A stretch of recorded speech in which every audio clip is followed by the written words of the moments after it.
പൂർവ്വ വ്യക്തിയാണ് നമുക്കിന്നിവിടെ ഗസ്റ്റായിട്ട് എത്തിയിരിക്കുന്നത്. രാജീവ് ആലുങ്കലാണ്. നമുക്ക് പുതിയ വിശേഷങ്ങൾ ടോക്ക് ഫ്രെയിമിലൂടെ ചോദിച്ചു. ഇപ്പം ഈ അടുത്തൊരു അവാർഡ്, അത് പുതിയ വിശേഷമല്ലേ, ഇപ്പം നാടകത്തിനൊരു അവാർഡ് കിട്ടി. ഏറ്റവും മികച്ച നാടകഗാനത്തിനുള്ള സംസ്ഥാന സർക്കാർ അവാർഡ്. അതന്നെ ഏറ്റവും വലിയ വിശേഷമാണ്.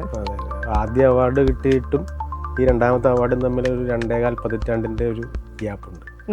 അപ്പോൾ അത്രയും വർഷം നിലനിന്നു എന്നുള്ളതാണ് എൻ്റെ കൗതുകത്തോടെ ആലോചിച്ചത്. ഈ പുതിയ മന്ത്രിസഭയിലെ ഏകദേശം 90% പേര് നമ്മുടെ സുഹൃത്തുക്കളാണ്. അതിൽ പലരെയും ഞാൻ ഇങ്ങനെ സേവ് ചെയ്ത് വെച്ചിരിക്കുന്നത് KSU വിഷ്ണുനാഥ് എന്നൊക്കെയാണ്. അന്ന് പരിചയപ്പെട്ടതാണ്. അപ്പോൾ അങ്ങനെയൊക്കെയാണ് നമ്മൾ ഇപ്പോൾ പിന്നെ SFI സ്വരാജ് എന്നാണ് ഇപ്പോഴും ഫോണിൽ കിടക്കുന്നത്. SFI ഷംസീർ എന്നൊക്കെയാണ് കിടക്കുന്നത്. അവരത് കഴിഞ്ഞിട്ട് ഒരുപാട് തലങ്ങളിലൂടെ വളർന്ന് നമ്മുടെ രാഷ്ട്രീയ നായകന്മാരായി പലരും പല രംഗങ്ങളിൽ. അപ്പോൾ അന്ന് തൊട്ടുള്ള പരിചയങ്ങളുണ്ട്. 130ഓളം അല്ലേ പടങ്ങൾ, സിനിമ ഗാനങ്ങൾ എഴുതിയ ലിറിസിസ്റ്റുമാരിൽ ഒരാളുടെ പേര് ആ ലിസ്റ്റിൽ ചേട്ടൻ്റെ പേരും കൂടെ വരാന്ന് പറയണത് ഇത് ഭയങ്കര ഒരു അത്ഭുതകരമായിട്ടുള്ള ഒരു കാര്യം തന്നെയാണ്. അതെ, ഈ റിലീസായ സിനിമകൾ 130ആണ്. അത് എന്നെ അത്ഭുതപ്പെടുത്തുന്ന കാര്യങ്ങളാണ് ഇതെല്ലാം. ഈ ഹരിഹരൻ പിള്ള ഹാപ്പിയാണ് 2002 മോഹൻലാൽ പടം ഇറങ്ങി. അതെ, ജോണി സാഗരിയുടെ ഈ ആൽബത്തിൽ 10 പാട്ടുണ്ട്. അതിൽ ഒന്നാമത്തെ പാട്ടാണ് ഈ ഇഷ്ടമാണെന്ന്. അങ്ങനെ വന്ന് ലാസ്റ്റ് 10ാമത്തെ പാട്ട് പാടിയിരിക്കുന്നത് മോഹൻലാലും അഭിരാമിയും കൂടി. പാട്ട് എഴുതുമ്പോൾ മനസ്സിൽ വിചാരിക്കും ഇന്ന ആള് പാടണം എന്ന് വിചാരിച്ചിട്ടാണോ എഴുതണത്? ഏത് എഴുത്തുകാരനും പിന്നെ ഒരാൾ പാടണമെന്ന് മോഹിച്ചുകൊണ്ട് തന്നെയായിരിക്കും. ആ ആളുടെ പേരാണ് യേശുദാസ്. എന്തൊക്കെ പറഞ്ഞാലും യേശുദാസ് ഒരു പാട്ടിനെങ്കിലും നമ്മുടെ ഭാഗമാകണേ എന്നാഗ്രഹിക്കാത്ത ഒരു എഴുത്തുകാരനുണ്ടാവില്ല. എനിക്ക് ആ ഒരു സമൃദ്ധമായിട്ട് ലഭിച്ചു ആദ്യ സിനിമയിൽ തന്നെ. എന്തിരിവാവേ എന്തിനി പിണക്കം.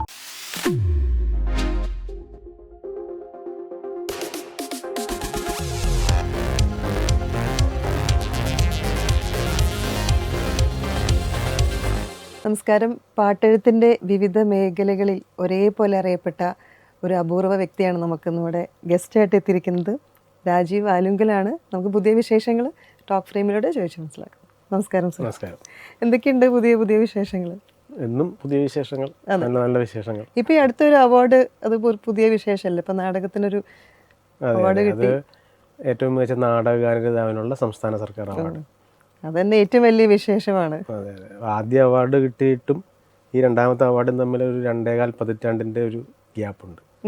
അപ്പോൾ അത്രയും വർഷം നിലനിന്നു എന്നുള്ളതാണ് എൻ്റെ ഒരു. 2003 ആദ്യത്തെ സംസ്ഥാന സർക്കാർ അവാർഡ് ലഭിക്കുന്നത് നാടകഗാനരചനയ്ക്ക്. അപ്പോൾ അതിനുശേഷം ഒരു 250ഓളം നാടകങ്ങൾക്ക് പാട്ട് എഴുതി. അതിനുശേഷം ഒരു 50ഓളം നാടകത്തിലൊക്കെ പാട്ട് എഴുതിയതിന് ശേഷമാണ് ആ അവാർഡ് എന്നെ തേടിയെത്തുന്നത്. അതിന് വലിയൊരു വിലയുണ്ടായിരുന്നു. അന്ന് ഇന്നും ഒരു വിലയുള്ള കാര്യം. അന്ന് ONV സാറ്, ഏഴാച്ചേരി സാറ്, ഇവർ രണ്ടുപേരും ഇങ്ങനെ 10-15 വർഷം അടുപ്പിച്ച് ഇവർ മാത്രം മേടിച്ചുകൊണ്ടിരുന്നിട്ടാണ് അതെനിക്ക് ലഭിക്കുന്നത്. പിന്നെ അന്നത്തെ ജൂറി ചെയർമാൻ SL പുരം സദാനന്ദ സാറായിരുന്നു. അപ്പോൾ വലിയൊരു മഹാപ്രതിഭകൾ നിറഞ്ഞു നിന്നൊരു സമയത്ത് അതെനിക്ക് ലഭിച്ചു എന്നുള്ളതാണ്. എന്നേക്കാൾ പ്രഗത്ഭരായ എൻ്റെ ഗുരുസ്ഥാനീയർക്ക് പലർക്കും ആ അവാർഡ് ഇതുവരെ ലഭിച്ചിട്ടില്ല. അതിൻ്റെ കാരണം അതിനേക്കാൾ പ്രഗത്ഭ അവരോടൊപ്പം മത്സരിക്കാനുണ്ടായി എന്നുള്ളതാണ്. അപ്പോൾ ആ സമയത്ത് എനിക്ക് ഒരു അത്ഭുതമായിരുന്നു. എന്നെ അന്ന് ആരും വലിയതായിട്ട് അറിയില്ലാത്തൊരു കാലമാണ്. ഒരു 50 നാടകവും ഒരു 5 കാസറ്റും ഒരു സിനിമയും മാത്രമായിരുന്നു അന്നത്തെ. ഒരു സിനിമ ഹരിഹരൻ പിള്ള ഹാപ്പിയാണ് എൻ്റെ ഫസ്റ്റ് പടം ഇറങ്ങിയതിന് ശേഷം ആണ് ഞാൻ ഈ നാടകഗാനരചനയ്ക്കുള്ള അവാർഡ് മേടിച്ചത്. ഈ സിനിമയിൽ എഴുതി കഴിയുമ്പോൾ പിന്നെ നാടകത്തിലേക്ക് തിരിച്ചു പോകാൻ പലർക്കും മടി വരും. അതിൻ്റെ കാരണം സിനിമ നമുക്ക് വലിയൊരു ഇത് തരുന്നുണ്ട്, സ്ഥാനം നൽകുന്നുണ്ട് സമൂഹത്തിൽ. മുഖ്യാതിഥിയാവും, മുഖ്യ പ്രഭാഷകനാവും, അടയാളപ്പെടും. പിന്നെ നമുക്ക് പ്രതിഫലം ഈ 10 രൂപയിൽ നിന്ന് 1000 രൂപയായിട്ടൊക്കെ വർദ്ധിക്കുന്ന ഒരു പ്രതീതി ഉണ്ടാവും. പിന്നെ ഒരു തിരിച്ചു പോക്ക് ഉണ്ടാവണമെങ്കിൽ നമ്മൾ വന്ന വഴി മറക്കാത്തൊരവസ്ഥ ഉണ്ടാവണം, 1. 2, അതിനോടൊരു പാഷൻ ഉണ്ടാവണം.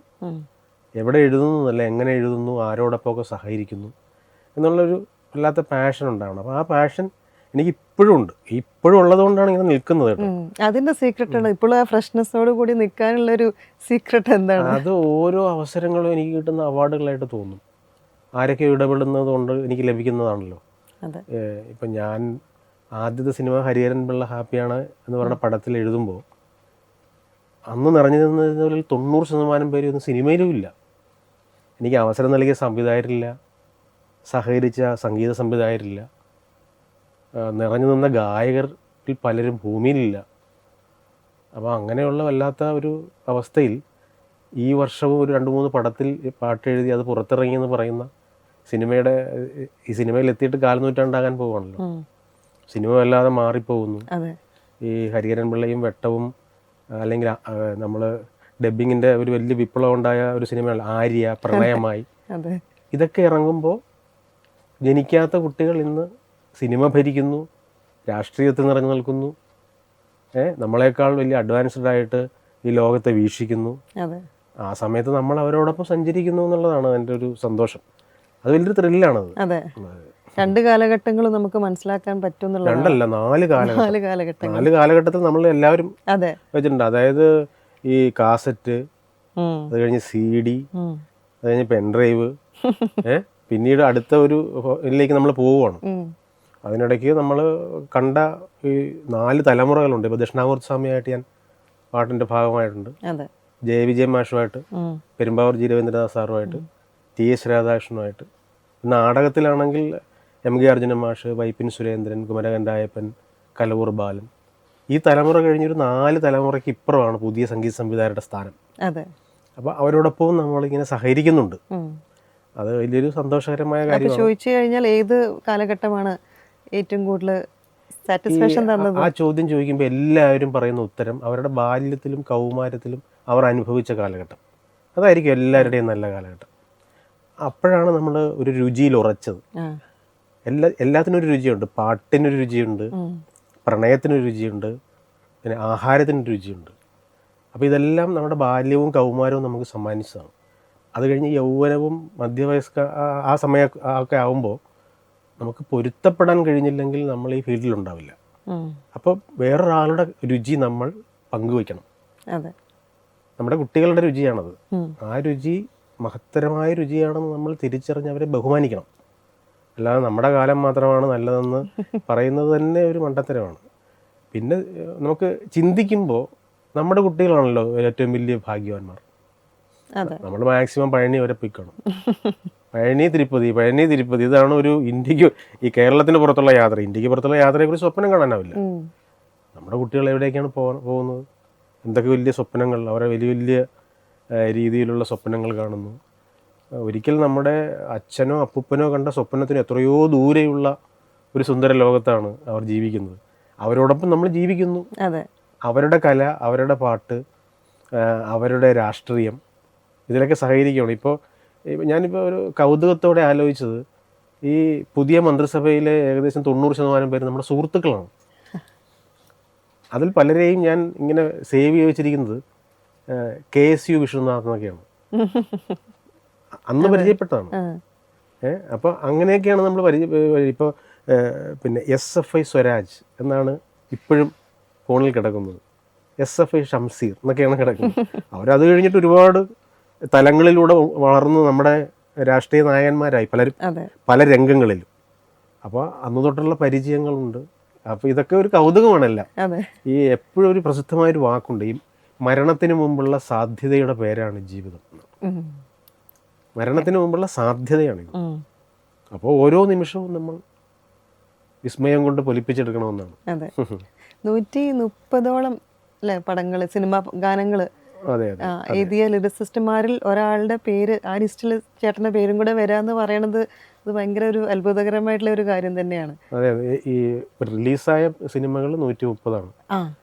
അത് എന്നെ അത്ഭുതപ്പെടുത്തുന്ന കാര്യങ്ങളാണ് ഇതെല്ലാം. ഈ ഹരിഹരൻ പിള്ള ഹാപ്പിയാണ് 2002 മോഹൻലാൽ പടം ഇറങ്ങി. വെട്ടത്തിൽ ഒരു പാട്ട്, ഐ ലവ് യു ഡിസംബർ എന്ന പാട്ട്. അടുത്ത സിനിമ കിട്ടുമെന്ന് ഈ ഓരോ അവസരങ്ങളും എന്നെ അത്ഭുതപ്പെടുത്തുന്നുണ്ട്. ഒരു ചെറിയ കാര്യമൊന്നുമല്ല. നമുക്ക് പുറത്തു നിന്നൊക്കെ കാണുമ്പോൾ ഇതൊക്കെ ചെറിയ കാര്യമായിട്ട് ആർക്കെങ്കിലും തോന്നിയേക്കാം. പക്ഷേ 10-15 കോടിയൊക്കെ മുടക്കുന്ന ഒരു സിനിമയിൽ അതിലൊരു വലിയ ഭാഗമാകാൻ നമ്മൾ നിയോഗപ്പെടുകയാണ്. അപ്പോൾ അതങ്ങനെ വന്ന് 100 കഴിയുമ്പോൾ നമ്മൾ ഓർക്കുന്നു, 100 കഴിഞ്ഞ കുറേ ഈ 10-15 പേരാണ് അതിലൊരാളായോ ഞാൻ? അപ്പോൾ തിരിഞ്ഞു നോക്കുമ്പോൾ സിനിമകൾ നോക്കുമ്പോൾ മലയാള സിനിമയിൽ അടയാളപ്പെട്ട കുറേ സിനിമകൾ ഉണ്ടാവുമല്ലോ, നമുക്കൊക്കെ ഇഷ്ടപ്പെട്ട സിനിമകൾ. അതിൽ ഞാനുണ്ടല്ലോ എന്ന് ഓർക്കുമ്പോഴാണ് നമുക്ക് സന്തോഷം തോന്നുന്നത്. അത് ഒരു ചെറിയ കാര്യമായിട്ട് തോന്നുന്നില്ല. ഈ നമ്മൾ അന്ന് ചിലപ്പോൾ ഒരു ചെറിയ കാര്യമാണെന്ന് തോന്നിക്കാണും, എനിക്ക് തോന്നിക്കാണും, കേട്ടവർക്കും തോന്നിക്കാണും.